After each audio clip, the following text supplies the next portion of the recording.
राधे राधे दोस्तों। जय श्री कृष्णा। जैसा कि आप सभी लोग जानते हैं कि हमारे हिंदू धर्म में अनेक व्रत और त्योहार मनाए जाते हैं। उन्हीं व्रतों में से एक व्रत ज्यूतिया व्रत, जिसे माताएं अपने पुत्रों की लंबी आयु के लिए रखती हैं। और यह व्रत अश्विन मास के कृष्ण पक्ष की अष्टमी तिथि को आता है।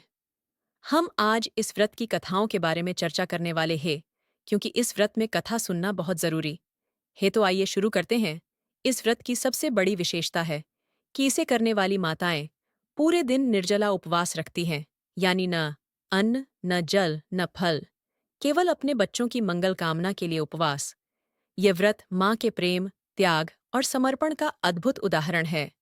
तो आइए अब हम विस्तार से जानते हैं इस व्रत से जुड़ी पौराणिक कथाएं, पूजन विधि और इसका महत्व। अब देखते हैं व्रत को करने की विधि। सुबह स्नान कर पुत्र की दीर्घायु के लिए व्रत का संकल्प करे। फिर पूरे दिन अन्न जल त्याग कर उपवास करना है। पूजा के लिए मिट्टी से चील गिद्ध की आकृति बनानी है। हल्दी, सिंदूर, धूप दीप आदि पूजा में रखने हैं। और कथा सुनी है हमने था 4 कथाएं बताई है, जिससे आपको इस व्रत का महत्व पता चलेगा। कथा 1। चील और लोमड़ी की कथा। बहुत समय पहले जंगल में चील और लोमड़ी रहती थीं। दोनों की संतानें थीं और दोनों अपनी संतान की लंबी आयु चाहती थीं। एक दिन दोनों को ज्यूतिया व्रत के महत्व के बारे में पता चला। लोमड़ी बोली, बहन चील, अगर ये व्रत सचमुच इतना फलदायी है तो हमें भी करना चाहिए। आखिर हमारी संतानें ही तो हमारी सबसे बड़ी संपत्ति हैं। चील ने सहमति जताई। हाँ बहन, बिल्कुल। संतान की रक्षा के लिए तो कोई भी कठिनाई सहन की जा सकती है। दोनों ने व्रत का संकल्प लिया। सुबह से उन्होंने कुछ भी नहीं खाया पिया। पूरा दिन वे कथा सुनती रहीं और मन ही मन संतान की रक्षा के लिए प्रार्थना करती रहीं। लेकिन रात होते होते लोमड़ी का धैर्य टूटने लगा।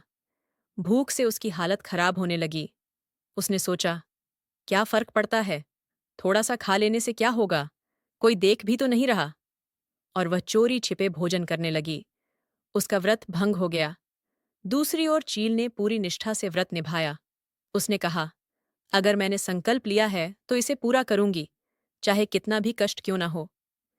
फलस्वरूप चील की संतानें स्वस्थ, बलवान और दीर्घायु हुईं, जबकि लोमड़ी की संतानें कमजोर और अल्पायु हो गईं। तभी से यह मान्यता बनी कि ज्यूतिया व्रत करने वाली माँ की संतान पर कभी अकाल मृत्यु का भय नहीं आता। कथा 2।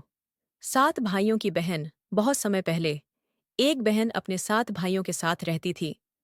वह अपने बेटे की लंबी आयु के लिए ज्यूतिया व्रत करने लगी। उस दिन उसने स्नान करके संकल्प लिया और निर्जल उपवास रखा। दिन भर पूजा पाठ करके वह थक गई और रात में सो गई। भाइयों ने देखा कि बहन भूखी प्यासी सो रही है। वे सोचने लगे, हमारी बहन इतनी कष्ट क्यों उठाए, यह तो निर्दयता है कि वह भूखी रहे और हम खाएं। वे उसे जगाकर बोले, बहन, कुछ खा लो। व्रत कोई इतनी कठिनाई से करने की चीज नहीं। लेकिन बहन ने मना किया, नहीं भाइयों, मैंने संकल्प लिया है। जब तक सूर्य देव को अर्घ्य न दूंगी तब तक अन्न जल ग्रहण नहीं करूंगी। भाइयों ने जिद की और जबरदस्ती बहन को खिला दिया। व्रत अधूरा रह गया। कुछ समय बाद उसका पुत्र बीमार पड़ा और उसकी अकाल मृत्यु हो गई। तभी से यह विश्वास बना कि ज्यूतिया व्रत को अधूरा नहीं छोड़ना चाहिए। इसे पूरी श्रद्धा और नियम पूर्वक करना अनिवार्य है। कथा 3। यमराज और माता का संकल्प। एक नगर में एक माता अपने पुत्र से बहुत प्रेम करती थी। पुत्र का जन्म हुआ तो ज्योतिषियों ने कहा, यह बच्चा लंबी आयु का नहीं है, इसका जीवन छोटा है। माता बहुत दुखी हुई। तभी उसे किसी ने जीवित पुत्रिका व्रत के बारे में बताया। उसने संकल्प लिया और पूरे विधि विधान से व्रत किया। वह दिन भर भूखी प्यासी रही और भगवान से प्रार्थना करती रही, हे प्रभु, मेरी संतान की रक्षा कीजिए। मेरा जीवन चाहे छोटा कर दीजिए, पर मेरे पुत्र को लंबी आयु दीजिए। कुछ समय बाद यमराज उस पुत्र की आयु हरने आए। लेकिन जब वे माता की तपस्या और व्रत का प्रभाव देखे तो उनके कदम रुक गए। यमराज ने कहा, माता, तेरे व्रत और तपस्या के सामने मैं असमर्थ हूं। तेरे पुत्र को लंबी आयु प्राप्त होगी।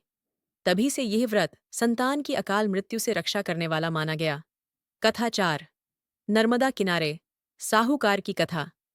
नर्मदा नदी के किनारे एक साहूकार रहता था उसकी 7 बेटियां और एक बहन थीं। सभी बहनें हर साल ज्योतियां व्रत करती थीं। एक बार सभी ने मिलकर व्रत किया, लेकिन उनमें से एक बहन व्रत का पालन नहीं कर पाई और उसने भोजन कर लिया।